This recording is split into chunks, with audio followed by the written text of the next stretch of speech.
Hey, hello everybody, and Merry Christmas and Happy New Year and Happy Hanukkah and Happy, all of those holidays. Uh, Here, this is a little story I have. I was out here painting one day, and I had some acrylic paints out, and there was a bee, and the bee was flying around the paint. It was only one bee, and she kept flying around, and there must be something in acrylic paint that attracts bees. So anyway, I went in the house and I've got some sugar water. I added a little bit of honey to it, and I brought it out and I put it in a dish. Okay, the bee ended up going to it finally after like an hour, and that was that. All right. So the next day I came out and there were 100 bees around that dish.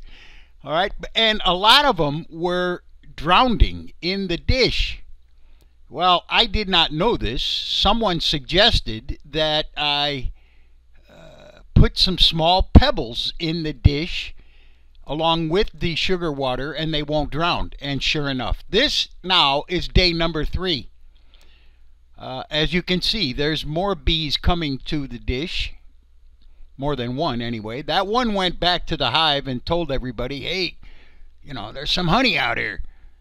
Or some sugar. So, anyway, wait till you see how many there are at the end. There's a lot of bees. It's good to feed the bees in the winter because there isn't a lot of pollen flying around, so the bees need food in the winter. And like I say, there aren't a lot of flowers that are blooming. They're just, this food is scarce.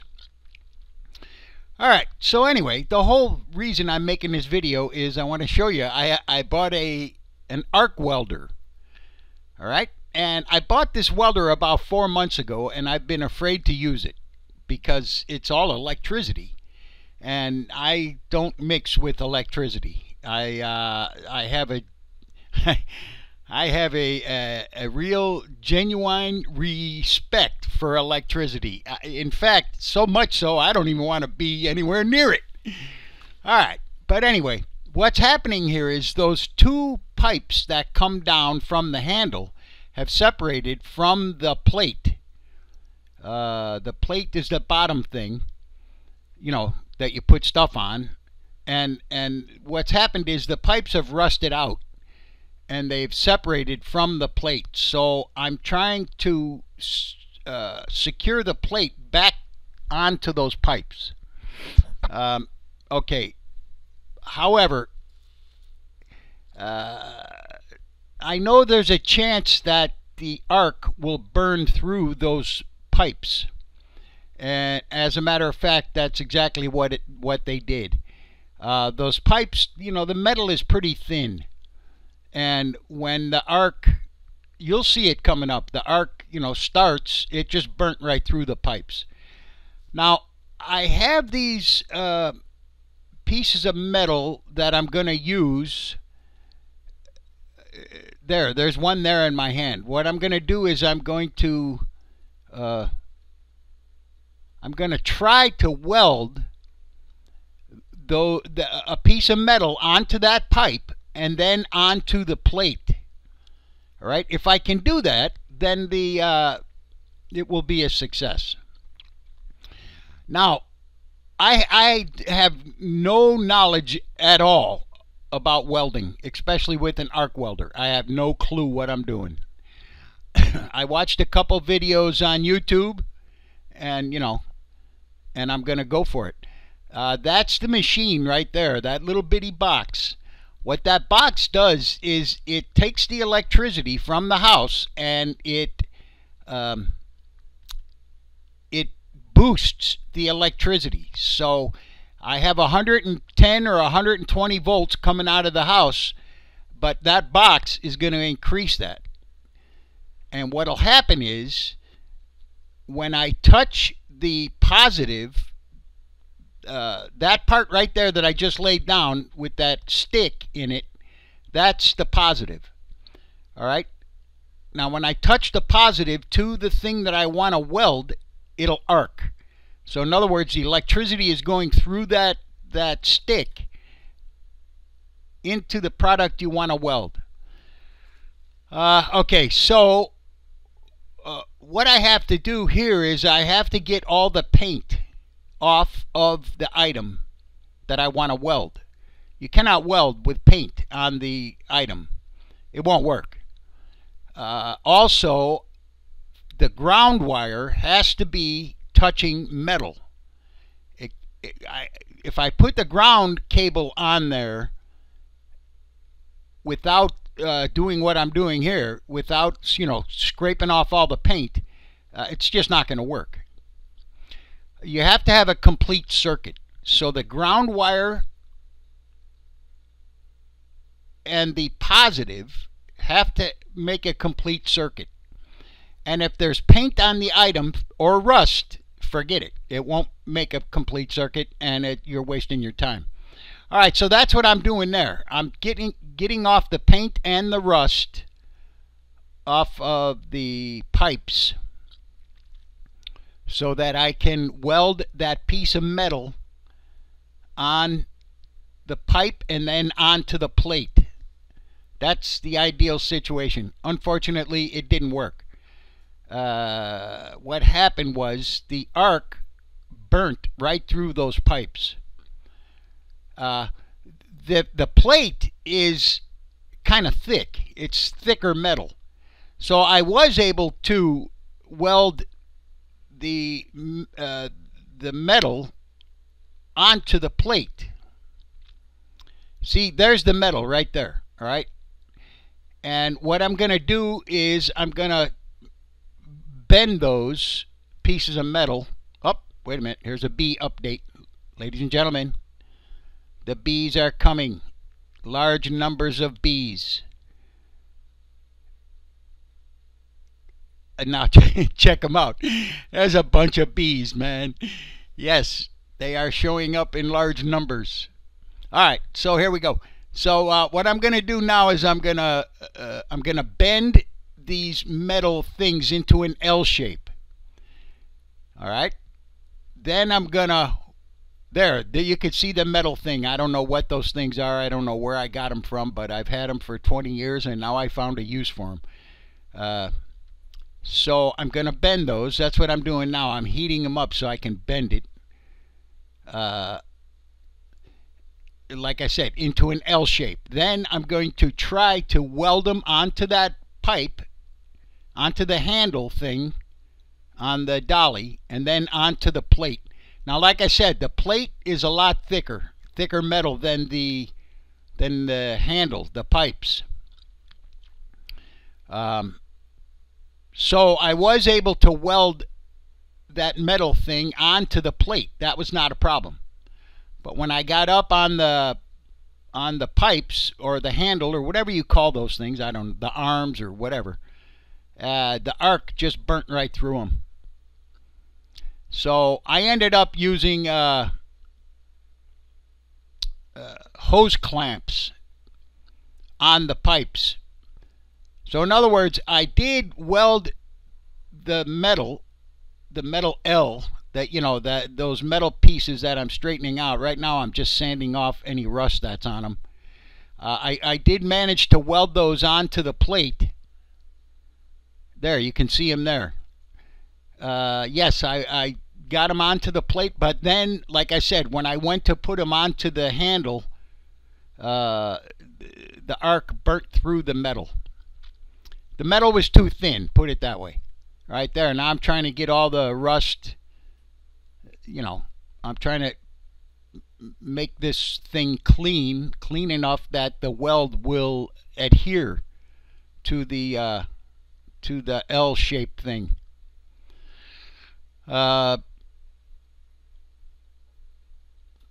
Like I said, I'm brand new at this welding thing.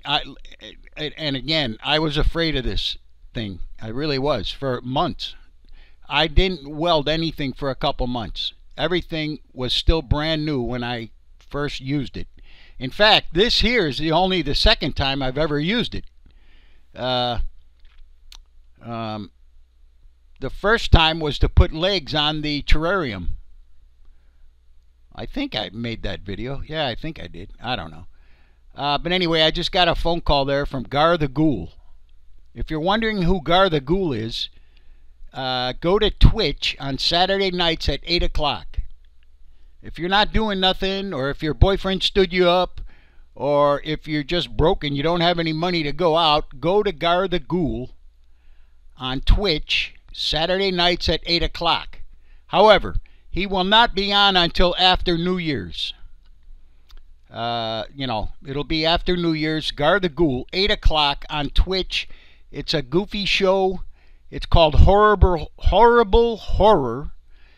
He always shows some kind of goofy movie and musical interruptions and all kinds of stuff. And it's pretty funny. Anyway, go there Saturday night. Twitch, Gar the Ghoul, 8 o'clock. All right, now there's something coming up here. Hold on. Where is it? Yeah, here you go.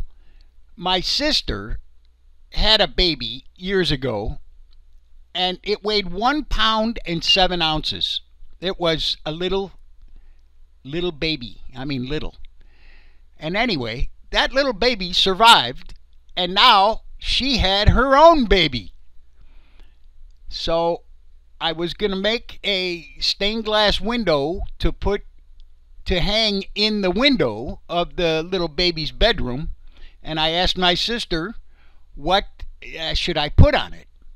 And my sister suggested that I put a Japanese scene with the baby's, with the new baby, my great niece, with her name on it. All right, well, that's her name in Japanese, those letters in red. That's Japanese for her name. Her name is Edie. And, there's your Japanese scene. So now what I do is I'm going to drill a couple holes in the top, and then I get 2 pieces of chain, and then you put in the eye hooks up on top of the window, and you put the chain through the holes that I drill, and you hang it in the window. They look very nice. I love them. Forgot what I was going to say. I don't know, but anyway, that's for my great niece, Edie. And yeah, I hope she enjoys it. I've made a bunch of these things. I call it absolutely genuine fake stained glass. No, absolutely genuine fake imitation stained glass windows. And the thing is about, about 14 inches wide. It's about 11 inches tall. So they're not real small. They're a good size. And to drill the holes in the glass, it's relatively easy. What you need is some modeling clay. What you do is you build a little dam where you want the holes. You build you put some clay on there, and then you fill that with water. And I have a drill press. Instead of using a regular hand drill, a drill press is much easier because you grab the handle of the drill press and you pull it down, and it's not like using a hand drill where you could possibly break the glass with a hand drill, because it's not coming down evenly and at the same pressure and everything else. The drill press is really the way to go. So like I said, drilling the holes is a piece of cake. Before I got the drill press, it was it was iffy, if you could get the holes without breaking the glass. But now it's a piece of cake. Anyway, yeah, if anybody wants a absolutely imitation fake stained glass window, let me know, and I'll see what I can do. Okay, here we go. We're back to this. All right, now that's clamp that I just put on there is the ground. Okay, that's basically the negative. That the cable with that stick sticking out is the positive. All right, so what I'm doing here is I'm clamping one of those L pieces of metal. I'm clamping it down just so I can put a spot on it and then take the clamps off. You know what I'm saying? Just to hold it secure, I'm putting the clamps on. All right, now I'm painting on some flux. Flux helps when you weld or when you solder, because what the flux does is it cuts down on the oxidation. All right, there. I've got one spot, so I can take the clamps off. All right, let me see. There's a little more flux. I don't know why I'm doing that. Not sure. Okay, there we go. All right, now look. That little bit of contact that I made burnt a hole right through that pipe. Man, that sucks. That pipe, I didn't realize how thin that metal was. It's very, very thin. Very thin. Look, you can see the hole. Yeah.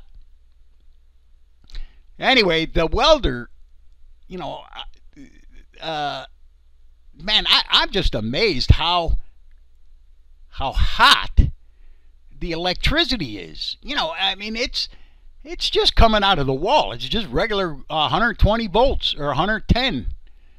And it's hot enough to melt that stick. And also, it's hot enough to melt that metal together. You know, see, that's what you're trying to do, is you're trying to get that little L-shaped metal to melt enough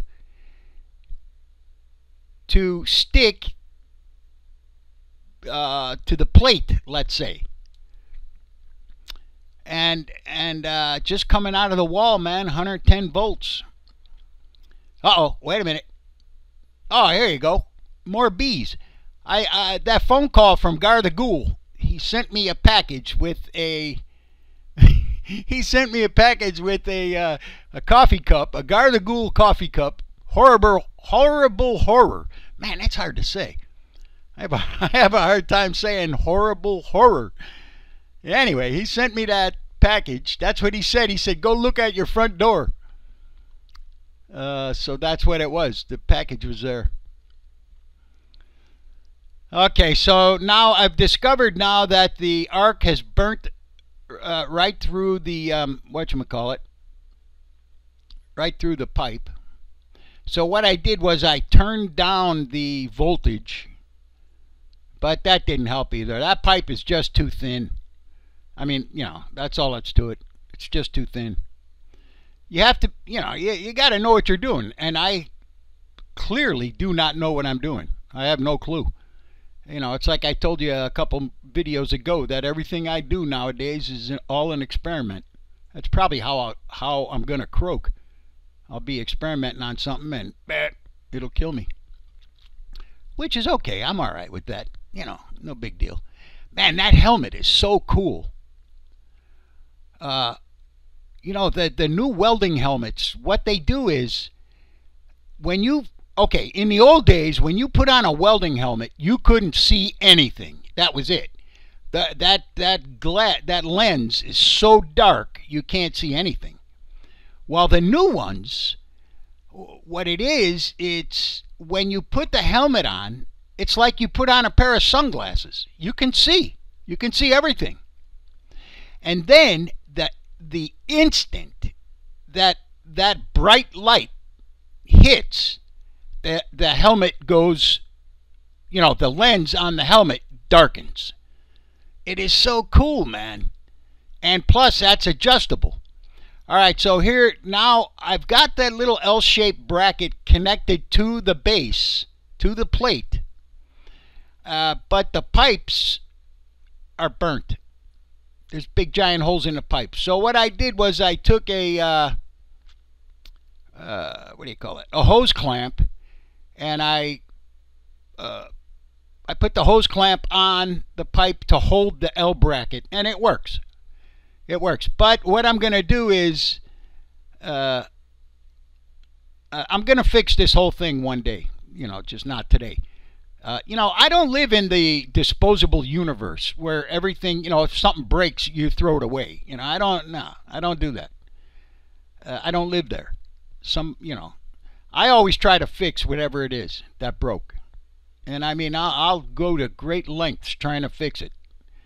And then if I can't, then I'll buy another one. Uh-oh, Gar the Ghoul. Look at this. They love your cup. A lot of bees. Bees everywhere. Oh, there goes a little more sugar water. I hope the bees lasted through last night. We got down to 31 degrees, which is very rare in Florida. As a matter of fact, you see this plant? Oh, boy. What I did yesterday was I tried to take that plant out of the tree. All right? And it's very heavy. I got to tell you, I mean, this thing is in the hundreds of pounds. I'm going to say it's 300 pounds. And the reason I say that is because I hooked up a rope, a heavy rope, and I was able to lower it to the ground, not very gracefully. It kind of fell to the ground, kind of. I mean, I was holding on to the rope, but that didn't matter. It's so heavy, it kind of fell to the ground. And I asked my neighbor to help me pull on the rope, and I was going to put a bucket underneath it and then set it on the bucket and then use that dolly and take it into the shed. Well, that never happened. We couldn't lift it up. So I ended up getting the chainsaw out and I cut it up. All right, so this plant is no more. I mean, I still have it and it's still alive, but it's in 4 sections now. So it's not as big as this anymore. I'm sorry to say it's been altered, unfortunately, because this thing was huge.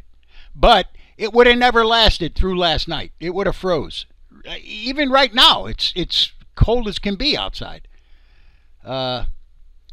So anyway, I'll fix it up. I mean, I've got 4 of them now, 4 big ones.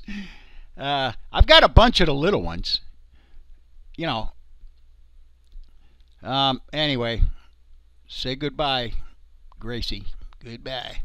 All right, so let's see. What are we going to? Oh, here we go. More bees. I got stung one time. And what happened was, see, the bees, honeybees will not sting you unless they're Africanized. Yes, they will sting you.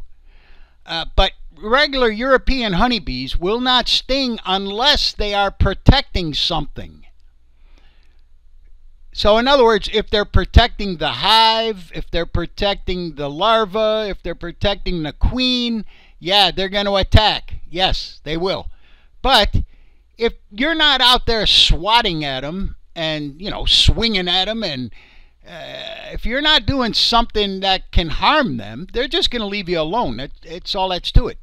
They're harmless. However, later on that day, I was cleaning off that table and I grabbed a hold of something. I don't even remember what it was, but there was a bee on that thing that I grabbed, and I got my hand in between. No, I picked this item up and there was a bee on that item. All right, so I got the bee in between my hand and the thing that I picked up, and it stung me. All right.